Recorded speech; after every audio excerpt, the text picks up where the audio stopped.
सभी को सादर जय जिनेन्द्र। जय जिनेन्द्र।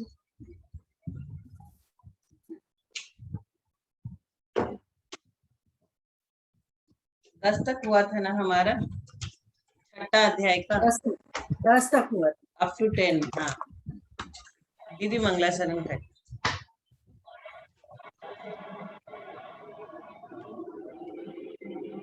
मैं करूँ दीदी? हाँ। मोक्षमार्गस्य नेतारं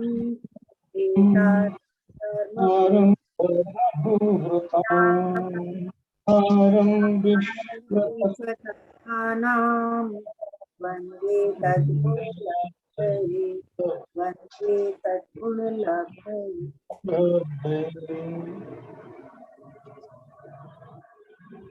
हम क्विक रिवीजन कर रहे हैं चैप्टर 6 का। हमने 10 तक कर लिया, आज 11 नंबर से हम करेंगे। रंगवाल अंकल से निवेदन है मेरा कि 11 नंबर सूत्र का उच्चारण करवाएं। सभी को जय जिनेन्द्र।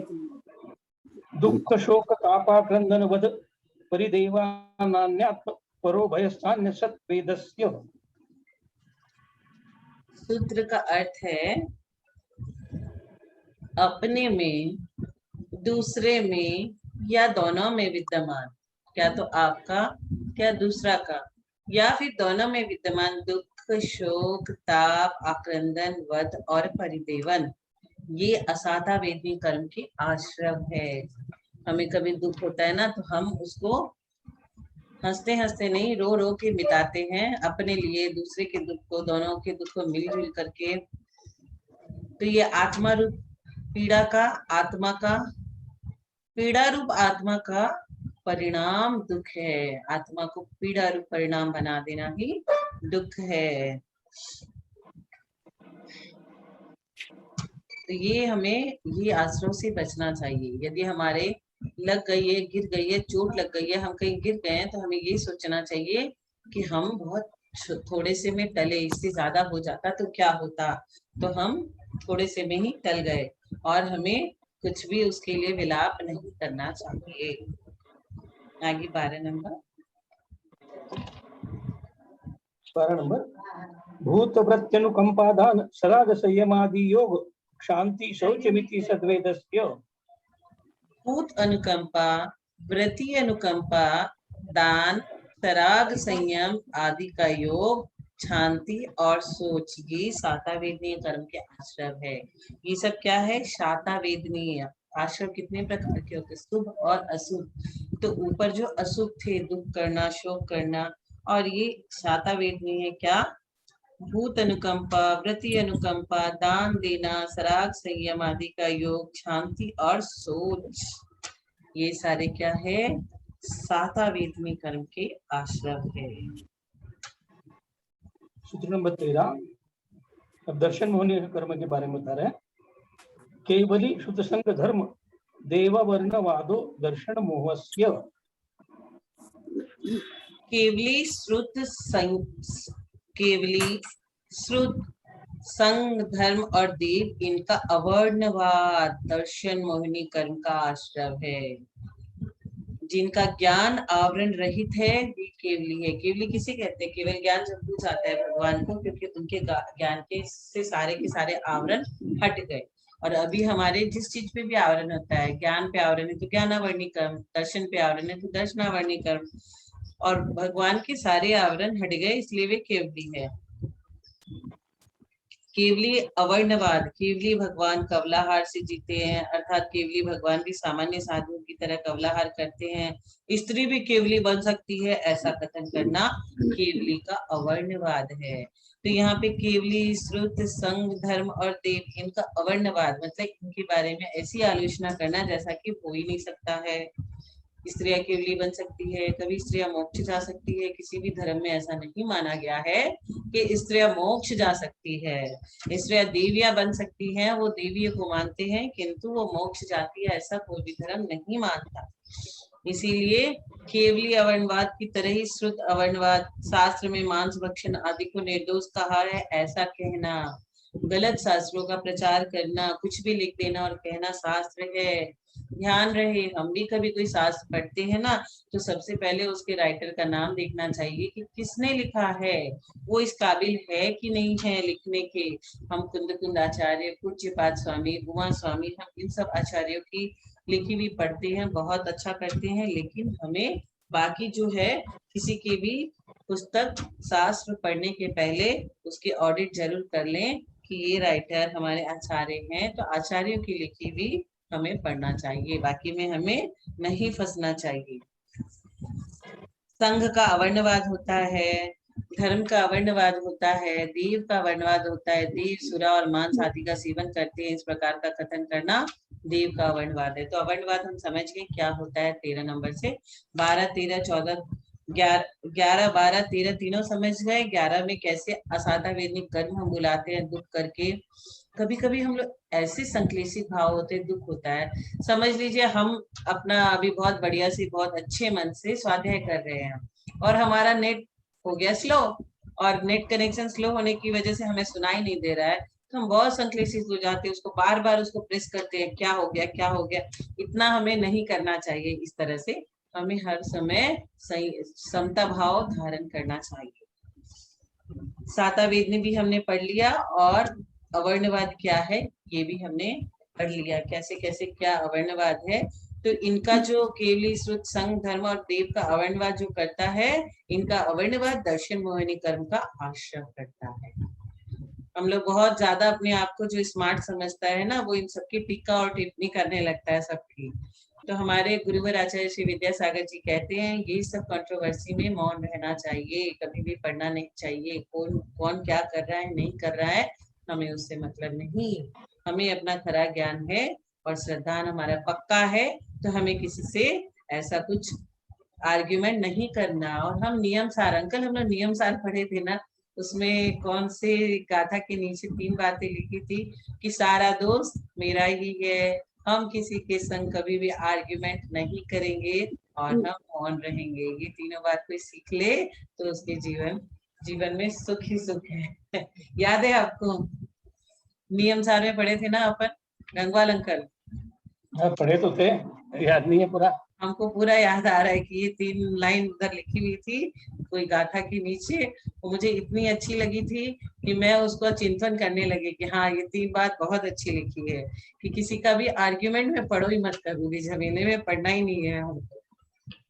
तो वही अवर्णवाद करेंगे, जैसे जितना जितना करेंगे, हमें इतना ज्ञान तो है नहीं, तो हम अपना क्यों दर्शन मोहिनी कर्म का आश्रय करें, तो नहीं करना हमें। आगे 14 नंबर। अब इस सूत्र में चारित्र मोहिनी कर्म के आश्रयों के बारे में बता रहे हैं। कषायो दया तीव्र परिणामाश्चारित्र मोहस्य, कसाय के उदय से होने वाला तीव्र आत्म परिणाम चारित्र मोहिनी कर्म का आश्रय करता है। कषाय के 2 भेद, कषाय वेदनी और अकषाय वेदनी। अकषाय वेदनी के 9 भेद। हास्य, हम बहुत बढ़िया से किसी की हंसी उड़ाते हैं, बचपन में तो बहुत उड़ाते थे, स्टूडेंट लाइफ में बहुत उड़ाते थे, कॉलेज लाइफ में बहुत उड़ाते थे, किसी की भी हंसी उड़ाने लगते थे, किसी के कपड़े की, किसी के ज्ञान की, किसी के गुण की, सबको लेकर के हंसते रहते थे, अनजान थे और कर देते थे। रति, अनेक क्रीड़ाओं में लगे रहना, व्रत और सील के पालन में रुचि न रखना। हास्य, रति, अरति, शौक, भय, जुगुप्सा, स्त्री वेद, पुरुष वेद, नपुंसक वेद, ये सारे अकसाय वेदनी के 9 भेद। और कषाय वेदनी की 16 भेद है। स्वयं कषाय करना, दूसरों में कषाय उत्पन्न कराना, तपस्वी जनों के चारित्र में दूषण लगाना, संक्लेश को पैदा करने वाले लिंग और कुव्रतों को धारण करने से अनंतानुबंधी आदि 16 कषाय वेदनी के आश्रय होते हैं। ये तो हमें जो अनंतानुबंधी बहुत बढ़िया से समझ में आ गया है, हम लोग रखते नहीं है किसी से भी, किसी के प्रति कुछ जरा सा मन में आ जाता है तो संजलन मान करके उसको छोड़ देते हैं तुरंत। जितने भी ग्रुप में यहाँ से बैठे हैं वो सभी धर्म स्नेही बंधु है और किसी के प्रति अनंतानुबंधी रखते ही नहीं कभी भी। तो ये जो है ये सारे इन सबसे हमें किस तरह से चारित्र मोहिनी कर्म का आश्रव होता है। आश्रव कैसे होता है ये समझना बहुत जरूरी है, क्योंकि हमारे नित्य प्रतिदिन आश्रव होते रहते कर्मों के। अभी आप लोग ये 40 मिनट एकदम बढ़िया से सुन रहे हो, समझ रहे हो, तो आपके असादा वेदनी कर्म के उदय नहीं हो रहे इस समय। शुभ शुभ आश्रव कर रहे हो, अशुभ कुछ भी नहीं हो रहा है। ऐसे ही हमें अपना उपयोग अच्छी अच्छी चीजों में लगाना चाहिए, ताकि हमारे संग ये सारे कुछ नहीं हो। तो ये हमें अच्छे से समझ में आ गया कैसे हम चारित्र मोहिनी कर्म का आश्रव करते हैं। कषाय में इसे लिया गया है। कषाय कहाँ तक होता है? गुणस्थान में आपने पढ़ा, जैसे जैसे 5, 6, 7, 8, 9 बढ़ते जाते हैं, वैसे वैसे कषाय बढ़ती जाती है? नहीं, कषाय घटती जाती है, कम होती जाती है, और गुणस्थान बढ़ते जाते हैं, बढ़ते जाते हैं। तो कषाय की मंदता हमें रखनी है। हमें अपने चारित्र मोहिनी कर्म का आश्रव को संभाल करके रखना है। नहीं आश्रव हो ऐसा कार्य करना है। आगे 15। अभी नरक आयुष्य का बंध कैसे होता है वो बताया है। भवारंभ परिग्रहत्वम नारकस्यायुषा। बहुत आरंभ एवं बहुत परिग्रह बने का भाव नरकायु के आश्रव का कारण है। हम बहुत ये भी ले आओ, वो भी ले आओ, ये भी हमारा है, वो भी हमारा है, पीछे भागे जा रहे हैं, भागे जा रहे हैं, परिग्रह को बढ़ाए जा रहे हैं, बढ़ाए जा रहे हैं। तो क्या होता है? नरकायु का आश्रय होता है। देवों में हमने पढ़ा था, जैसे जैसे जैसे जैसे देव ऊपर होते जाते हैं, उनका कसाय कम होता जाता है, परिग्रह कम होता जाता है, अहंकार कम होता जाता है। अब आगे 16 नंबर। माया तैरज्ञो नस्य। बोलते हैं जो मायाचारी होता है वो तिर्यंच बनता है। माया तिर्यंचायु का आश्रय करता है। बहुत सी लोग अपनी दिनचर्या में मायाचारी करते रहते हैं। माया कषाय नामक चारित्र मोहिनी के उदय से जो आत्मा में कुटिल भाव पैदा होते हैं वह माया है। जब बच्चा जन्मता है तो उसके मन में कुछ भी माया नहीं रहती। बहुत एकदम स्वच्छ दिल का होता है। 3, 4, 5 साल का बच्चा इतना स्वच्छ मन का होता है कि कोई का फोन आता है तो बोलता है पापा कह रहे हैं कि पापा घर पे नहीं है। तो उसे ये भी समझ में नहीं आता कि इसको मॉडिफाई करके बोलूं।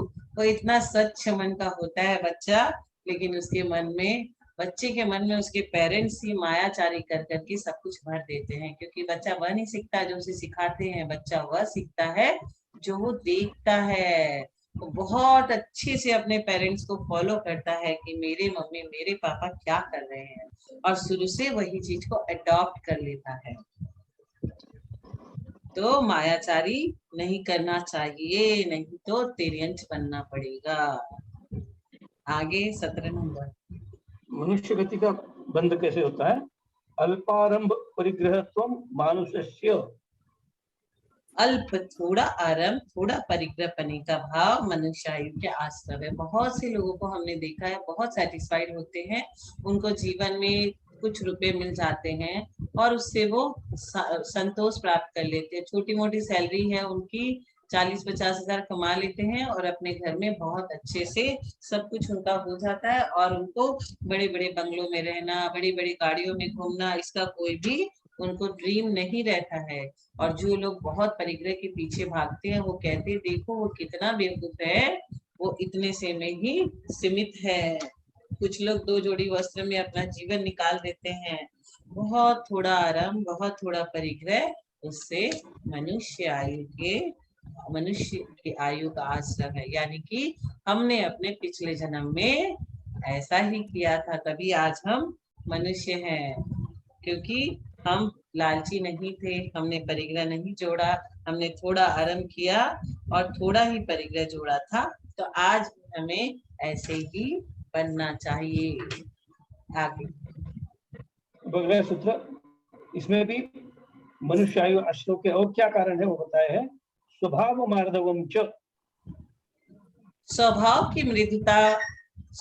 की मृदुता भी मनुष्य आयु का आश्रय है। स्वभाव मृदु का भाव मार्दव है। स्वभाव से मार्दव, स्वभाव मार्दव है, अर्थात बिना किसी के समझाए बुझाए ऐसी मृदुता अपने जीवन में उतरी हुई है, इसके किसी के उपदेश की आवश्यकता नहीं। जैसे हमारे सुबह जो प्रवचन होता है उसमें दीपचंद जी छाबड़ा पंडित जी हैं, उनके स्वभाव में ऐसी मार्दवता है, ऐसी मृदुता है, वो इतने सरल और शांत स्वभाव के हैं, इतने मृदुभाषी है कि वो जिस दिन नहीं रहते किसी को अच्छा ही नहीं लगता। सारे ग्रुप के एक एक मेंबर उससे खुश रहते हैं क्योंकि वो बहुत मृदुता से भरे शब्द बोलते हैं। तो हमें भी ऐसे ही बोलना चाहिए। यदि आप मृदुता वाले शब्द बोलना सीख जाओगे तो जहां पे भी जाओगे आपको लोग खोजेंगे, और यदि आप वैसे ही कुछ उल्टा पुल्टा बोल देते हो तो लोग आपसे दूर भागेंगे। ये आजमा के देखने की चीज है, आजमाइएगा और इससे हमारे मनुष्य आयु कर्म का आश्रय होगा। बहुत बढ़िया बढ़िया लैंग्वेज हमें आती है तो हम उनका यूज करें ना। किसी में भी कोई गुण देख रहे हैं तो उसकी तारीफ करें, अनुमोदना करें, तो हमें कितने शुभ आश्रय होंगे। लेकिन वही हम किसी की नेगेटिव चीज को लेकर के बैठ जाते हैं तो हमारे असातावेदी कर्म का आश्रय शुरू हो जाता है। आगे 19 नंबर का, निश्शील व्रतत्वं च सर्वेषाम्। शील रहित एवं व्रत रहित होना सब आयुओं का आश्रय है। जो शील को नहीं मानता, व्रतों को नहीं मानता, वो सब तरह के आयु का आश्रय करता है। दिग्व्रत आदि 7 शील एवं अहिंसा आदि 5 व्रत, इन सबसे रहित जीवन चारों आयुओं के आश्रय का कारण है। आप अब खुले हुए हो, आपको इन चारों आयुओं में कहीं पे भी जाना हो जा सकते हो। तो अगर कोई पूछेगा ना कि मेरा अगला भाव क्या था और पिछला भाव क्या था, तो अपने आप अपने आश्रय के से अपना जो नेचर है कि हम बहुत ज्यादा मायाचारी करते हैं तो जरूर ही हम अगले जन्म में तिर्यंश बनेंगे। हम बहुत ज्यादा लोभ करते हैं, हम बहुत ज्यादा कषाय करते हैं, हम अनंतानुबंधी पालते हैं, तो हमारा अगला भाव नरक में ही होगा और कहीं नहीं होगा। और हम बहुत ज्यादा मृदुता करके चलते हैं, कम आरंभ और परिग्रह करते हैं, तो हम मनुष्य बनेंगे। तो हम अगले भाव में क्या बनेंगे और हम क्या हैं किसी को बताने की नहीं, अपने आप अपना टेस्टिंग करने का ये थर्मामीटर है, और अपना अपना सब टेस्ट कर ले कि कौन क्या है और क्या बनेगा। आगे 20 नंबर का सूत्र, सराग संयमा काम निर्जरा बाल तपांसी दैवस्य। सराग संयम, संयमा संयम, अकाम, निर्जरा, बाल तप, ये सब देवायु के आश्रय के कारण है। मुनिराजों के महाव्रत आदि पालन करने के भाव को सराग संयम कहते हैं। श्रावकों में जो श्रावक अनुव्रत आदि पालन करते हैं उनके भाव को संयमा संयम कहते हैं। बिना व्रतों के पराधीनता से प्राप्त वेदना, भूख प्यास आदि को संक्लेश रहित सहन करने से जो होती है वह अकाम निर्जरा है।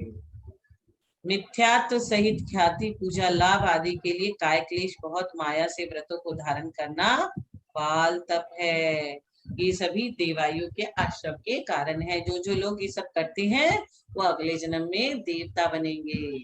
क्या बनेंगे? वैमानिक देव बनेंगे। संयमा संयम व्रत को अगर हम पालन कर ले तो अभी हमको थोड़ी सी चीजों को अपने प्योर करना है, छोड़ना कुछ भी नहीं है। खाते तो सभी है, प्रतिमा धारण करने के बाद आपको जो आइटम खाना है सब खाओ, लेकिन वह शुद्ध जल से बना हुआ हो, छने हुए जल से हो, कुएं के पानी से हो, और उसे शुद्ध परमात्मा जो है वही बनाए। दैया नौकर ये सब के हाथ का नहीं हो। बस खाने तो सब मिल ही रहा है, कुछ कमी है नहीं।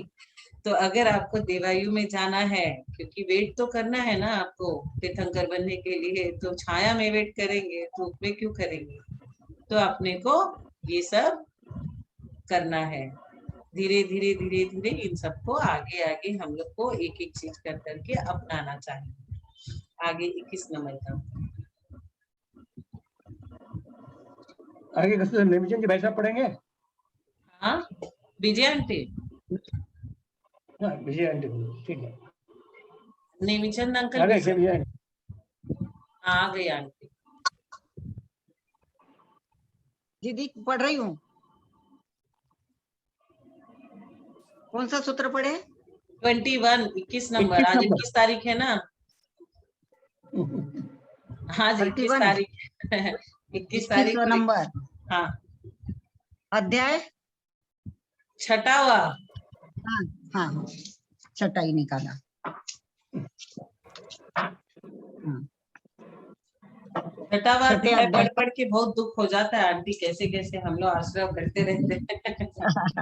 डर लगता है। छठे नंबर के अध्याय का 21वां सूत्र, सम्यक्त्वं च।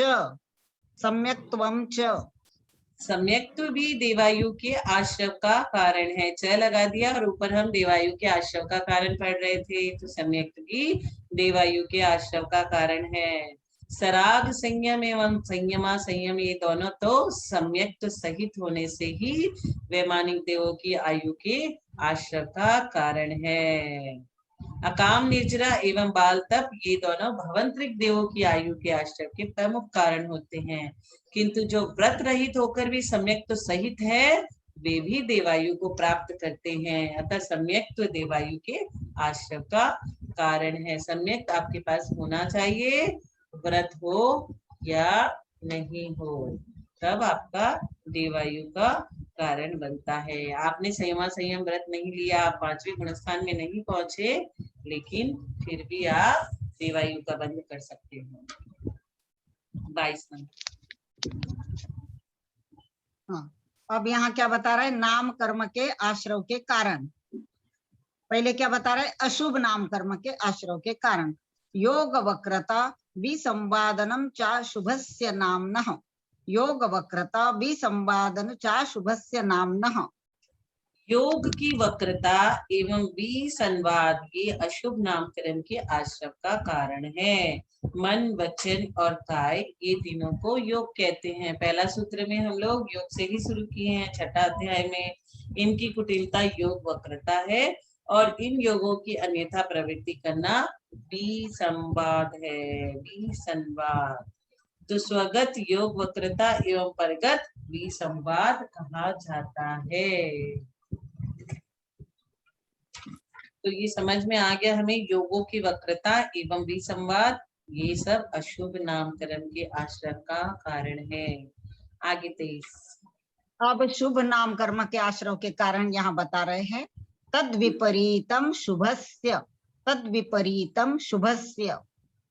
अशुभ नामकरण के आश्रव से विपरीत, अशुभ नामकरण के आश्रव से विपरीत कारण अर्थात योगों की सरलता एवं अविसंवाद, ये शुभ नामकरण के आश्रव है।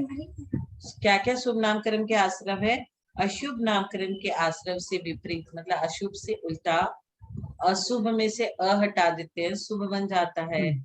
योगों की सरलता, सरल योगों की सरलता एवं अविसंवाद, उसमें विसंवाद था और योगों की कुटिलता थी, तो ये सब शुभ नामकरण के आश्रव है। योगों की सरलता एवं अविसंवाद, ये दोनों तथा पूर्व सूत्र से च शब्द की लगा देने से मिथ्या दर्शन से विपरीत धार्मिक दर्शन अर्थात धार्मिक स्थान एवं पुरुषों के दर्शन करना, चुगली नहीं करना, पेशून्य चुगली करने से विपरीत संभ्रम अर्थात आदर सत्कार करना, क्योंकि जो चुगली करता है वह किसी का आदर सत्कार नहीं करता। आदर सत्कार करने से चुगली की आदत भी छूट जाती है। तो ये महिलाओं में थोड़ा सा ज्यादा रहता है, सब महिला एक दूसरे को फोन करती है। धीरू भाई अंबानी जी ने सबको फ्री का फोन पकड़ा दिया, उसके बाद सबको आदत लग गई और सब एक दूसरे की फोन में चुगली करती है। उससे क्या होता है यह जान ले, और चुगली वगैरह नहीं करेंगे, किसी के आदर सम्मान सत्कार करेंगे तो हमें शुभ कर्मों का आश्रय होगा। आगे 24। हाँ, अभी नाम कर्म का, जो नाम कर्म के भेदों में एक तीर्थंकर नाम कर्म भी है और उसके आश्रम के कुछ विशेष कारण होते हैं, उसे अब अलग से बता रहे हैं। दर्शन विशुद्धि विनय संपन्नता शील व्रतेष्वनति चारो भीक्ष्ण ज्ञानोपयोग संवेगौ शक्तितस् त्याग तपसी साधु समाधिर वैयावृत्य कर्णमरहदाचार्य बहुश्रुत प्रवचन भक्तिरावश्यका परिहानिर मार्ग प्रभावना प्रवचन वत्सलत्व मिति तीर्थ करत्वस्य। दर्शन विशुद्धि, विनय संपन्नता, शील व्रत, अनतिचार, अभिक्षण, ज्ञानोपयोग, संवेग, शक्ति, शक्ति अनुसार क्या करना, त्याग करना। इसके आगे शक्ति अनुसार क्यों लिखा हुआ है? आप बहुत दुबले पतले हो और भूखे नहीं रह सकते और आपने उपवास कर लिया और आपकी तबीयत खराब हो गई, तो वैसा काम नहीं करना, कायारक धर्म होता है। तो शक्ति अनुसार त्याग, शक्ति अनुसार तप, साधु समाधि। जैसे अभी कोरोना काल में साधु लोग भी कह रहे हैं कि आप लोग अभी ज्यादा तप त्याग उपवास मत करो, क्योंकि अभी समय अच्छा नहीं है, तो आपको समय के अनुकूल चलना चाहिए। तो शक्ति के अनुसार ही तप, साधु समाधि, वैयावृत्ति करना, अरिहंत भक्ति, आचार्य भक्ति, बहुश्रुत, उपाध्याय भक्ति, प्रवचन, शास्त्र भक्ति, आवश्यक अपरिहाणी, मार्ग प्रभावना, प्रवचन, वात्सल्य, यही 16 कारण भावनाएं तीर्थंकर नाम कर्म प्रकृति के आश्रय का कारण है। तीर्थंकर नाम कर्म की प्रकृति का आश्रय, जिनको तीर्थंकर बनना है, बनने की इच्छा रखते हैं, वे सारे इन सबको बहुत अच्छे से अपने चारित्र में धीरे धीरे धीरे धीरे एक एक करके उतारे। दर्शन विशुद्धि, जिन भगवान अरिहंत परमेष्ठी द्वारा कहे गए निर्गंथ स्वरूप मोक्ष मार्ग पर रुचि रखना दर्शन विशुद्धि है। इसमें सम्यक दर्शन के 25 दोष रहित जो विशुद्धि होती है वही दर्शन विशुद्धि है। ये 16 कारण भावना हम लोग बहुत बार पढ़ चुके हैं और इसमें हमको ये सारा एक एक करके विनय संपन्नता क्या है, सम्यक ज्ञानादि मोक्ष मार्ग और उनके साधन, गुरु आदि के प्रति अपने योग्य आचरण द्वारा आदर सत्कार करना विनय है, और इससे युक्त होना, जो विनय से युक्त है वह विनय संपन्नता है। शील व्रत, अहिंसा आदि व्रत है और इन व्रतों के पालन करने के लिए क्रोध आदि का त्याग करना शील है। इन दोनों का पालन करने में निर्दोष प्रवृत्ति रखना शील व्रत अनतिचार है। कई लोग क्या करते हैं, व्रत उपास कर लेते हैं और फिर आके अपने घर में सबसे झगड़ा करते हैं, लड़ाई करते हैं, इसकी कमी निकालते हैं, उसकी कमी निकालते हैं, तो उस व्रत और उस उपवास का कोई फल नहीं है। इससे तो अच्छा आप भोजन करके शांत रहो। अभिक्षण ज्ञानोपयोग, पदार्थ रूप स्वतत्व विषयक सम्यक ज्ञान में निरंतर लगे रहना अभिक्षण ज्ञानोपयोग है। ज्ञान प्राप्ति के लिए निरंतर प्रयास करना। संवेग, संसार के दुखों से निरंतर डरते रहना। हम तो डरते ही नहीं है, बिल्कुल भी नहीं डरते, हम निडर है। सबसे ज्यादा तो गुरु लोग डरते हैं, इसीलिए दीक्षा ले लेते हैं कि हम लोग अगर दीक्षा नहीं लेंगे तो कर्मों की निर्जरा कैसे होगी। कर्मों की निर्जरा करने के लिए तो मनुष्य जीवन मिला है हमें, तो संवेग तो हमारे अंदर बिल्कुल भी नहीं है। हम संसार के दुखों से निरंतर डरते ही नहीं, बहुत निडर है हम, हमें डरना चाहिए। शक्ति त्याग, आहार, अभय एवं ज्ञान, इन तीनों दानों को शक्ति के अनुसार विधि पूर्वक देना। हमें शक्ति जितनी है उतना दान, ये नहीं कि हम 1 लाख कमा रहे हैं और लोन लेकर के 1 लाख रुपया 2 लाख रुपया दान दे दिया। हम उसका कुछ परसेंटेज जितना हम दे सकते हैं, हमें उतना आहार दान में, अभय दान में, सबको जहां जहां लगे ज्ञान दान करना चाहिए। ज्ञान दान का बहुत फल होता है। ज्ञान दान करने में हमारे भैया जी, केसी भैया जी बहुत ज्ञान दान कर रहे हैं, ललिता आंटी बहुत ज्ञान दान कर रही है। तो ज्ञान दान बहुत अच्छा होता है, भगवत में साथ रहता है लोगों के। शक्ति तब अपनी शक्ति को न छिपाकर मोक्ष मार्ग के अनुकूल शरीर को कलेश देना शक्ति तप है। बहुत सुंदर शरीर आपको निरोगी काया भगवान ने दिया है, फिर भी आप घर में बैठे हो, तप नहीं कर रहे हो। आपको तप कर लेना चाहिए। कोई बीमारी भी नहीं है, कुछ भी नहीं है, फिर भी नहीं कर रहे हैं, तो आपको सोचना चाहिए कि हाँ, हम अपनी काया को यूज कर सकते हैं। साधु समाधि व्रत, शील एवं तपों में विघ्न के उत्पन्न होने पर उसका संधारण करना, शांत करना साधु समाधि है। वैयावृत्ति, गुणी पुरुषों को देख करके उनके दुखों में आ पड़ने पर निर्दोष विधि से उनका दुख दूर करना। वैयावृत्ति का मतलब यही नहीं कि गया साधु माता जी के पांव दबा दिया, हो गई वैयावृत्ति। वैयावृत्ति में हम किसी के दुख को दूर करने का कोई उपाय ढूंढ लेते हैं, तो वह भी एक वैयावृत्ति है। अरिहंत, आचार्य, बहुश्रुत एवं प्रवचन भक्ति, इन चारों में भाव की विशुद्धि के साथ अनुराग रखना अरिहंत, आचार्य, बहुश्रुत एवं प्रवचन भक्ति है। आवश्यक अपरिहाणी, 6 आवश्यक क्रियाओं का यथा समय पालन करना आवश्यक अपरिहाणी है। 60 आवश्यक सभी को पता है, तो जो 60 आवश्यक क्रियाएं हैं उनका यथा समय हमें पालन करना आवश्यक परिहाणी है। मार्ग प्रभावना, ज्ञान, तप, दान और जिन पूजा, इनके द्वारा धर्म का प्रकाश करना मार्ग प्रभावना है। धर्म का प्रकाश कैसे होगा? ज्ञान, तप, दान और जिन पूजा। हम क्या क्या कर सकते हैं? जिनवर की पूजा कर सकते हैं, बहुत बढ़िया से विधान कर सकते हैं। प्रवचन वात्सल्य, साधर्मियों पर निष्कपट निस्वार्थ स्नेह। प्रवचन वात्सल्य है, जैसे गाय अपने बछड़ों पर स्नेह रखती है, वैसे ही हमें अपने सारे भाई बहनों से वात्सल्य के भाव रखने चाहिए। राग का निषेध है, वात्सल्य का निषेध नहीं है। वात्सल्य करना चाहिए, सभी से प्रेम करना चाहिए। अब 25 नंबर का सूत्र लेते हैं।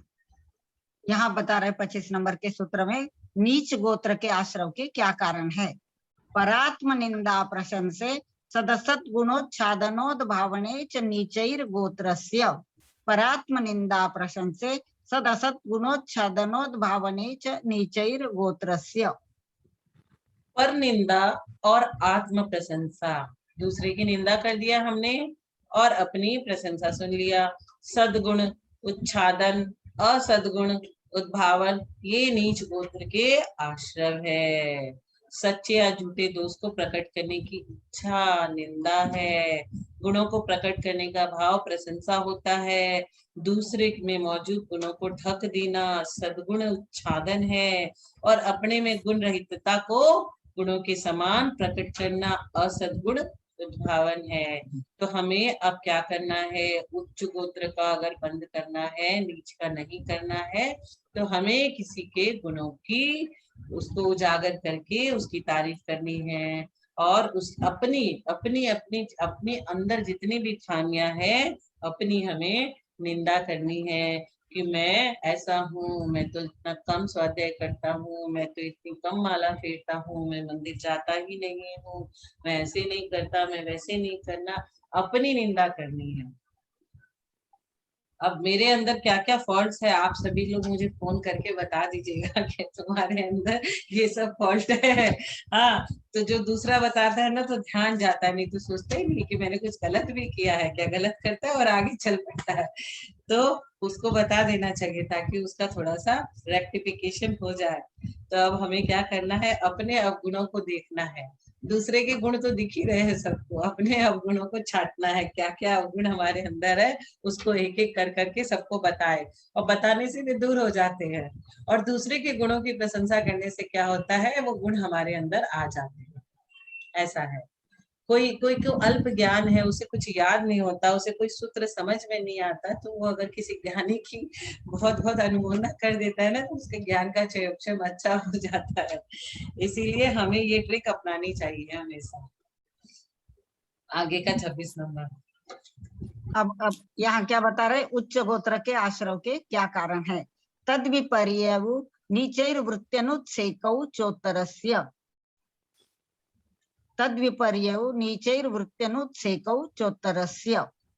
नीच गोत्र के आश्रव से विपरीत, उससे उल्टा, अर्थात पर की प्रशंसा। मैंने तो उसी 25 नंबर में ही 26 को भी समझा दिया कि हमें तो नीच गोत्र को समझना नहीं है, उससे उल्टा ही समझना है, 26 को ही लेके चलना है।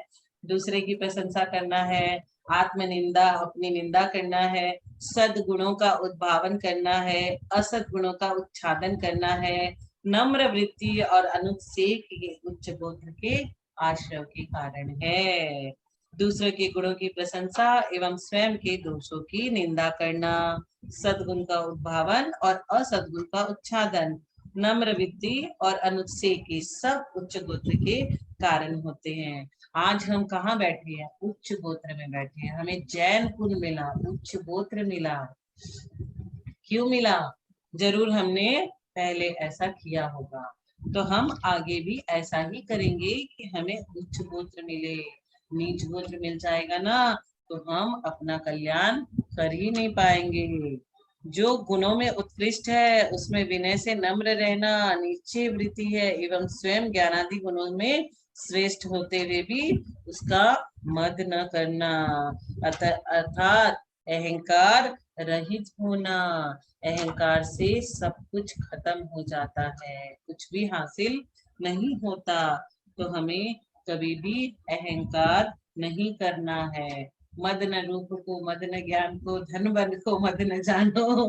कैसे हम तो वो छोटेपन से ये जो याद कर लिए पंडित जी का, वही हम देखते हैं क्या क्या बढ़िया बढ़िया छैडाला में लिख दिया उन्होंने, और सब जगह वो सेट हो जाता है बढ़िया से।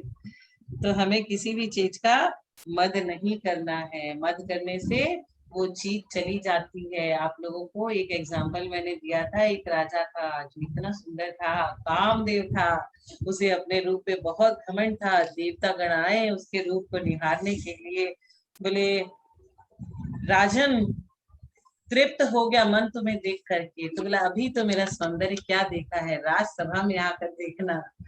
तो उन्हें अहंकार हो गया था। तो जाके देखते हैं तो बोलते अब वो बात नहीं रही। बोले क्यों? बोले आपकी उंगली में सफेद दाग हो चुका है। तो कितनी जल्दी किसी का क्या रूप सौंदर्य, ये सब पुद्गल कैसे क्या नष्ट हो जाए, कुछ भरोसा नहीं। तो हमें कभी भी किसी भी चीज का मद नहीं करना है। भरे हुए जो पेड़ होते हैं जिनमें फल लगे हुए होते हैं वे हमेशा झुके हुए रहते हैं, और जो ताड़ के वृक्ष होते हैं जिसमें फल नहीं होते वे ऐसे खड़े रहते हैं हमेशा, उनको कोई नहीं दिखता।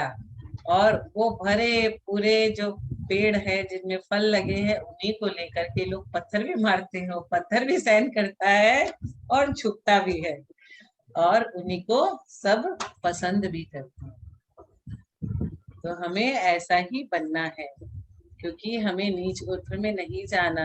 तो किसको कहाँ जाना है, उमा स्वामी ने, आचार्य ने बहुत बढ़िया से अलग अलग सूत्रों के माध्यम से कह दिया कि आपको मनुष्य गति में जाना है, कि तिर्यंच में जाना है, कि देव गति में जाना है, कि तीर्थंकर प्रकृति का बंद करना है। अभी हमारे हाथ में है कि हम किस चीज को फॉलो करेंगे और कहाँ जाएंगे। अब अंतिम सूत्र छठा अध्याय का अंतराय कर्म के आश्रव के यहाँ कारण बता रहे। अंतिम सूत्र विघ्न करण मंतरायस्य, विघ्न करण मंतरायस्य 27 नंबर का सूत्र था। दानादिक में विघ्न डालना अंतराय कर्म का आश्रय है। आपके पास बहुत पैसा है, बहुत वैभव है, लेकिन आप मीठा नहीं खा पा रहे, क्यों? क्योंकि आपको शुगर हो गया है। क्या हुआ? आपके खाने में अंतराय आया। क्यों? क्योंकि आपने अंतराय कर्म का बंद बांध रखा है, आपने अंतराय कर्म का आश्रय किया है। किसी को कोई दान दे रहा है और हम कहेंगे अरे वहां 10,000 रुपए क्यों देते हो, वहां तो 1,000 देने से भी चलेगा, आपका कुछ भी नहीं गया, लेकिन आपने अंतराय कर्म के बंद बांध लिए। और उसकी जगह आप ये बोल दिए बहुत अच्छा कार्य कर रहे हो, बहुत अच्छा जा रहा है, तुम्हारे इस दान को बहुत बहुत अनुमोदना। तो आपको क्या हुआ? आपके अंटी से पैसे भी नहीं गए और आपको अनुमोदना करके पुण्य मिल गया। तो हम कैसे कैसे अंतराय कर्म बांध देते हैं, हमें पता भी नहीं चलता। अंतराय कर्म को जब आदिनाथ प्रभु को जब छोड़ा नहीं तो हमें क्या छोड़ेगा।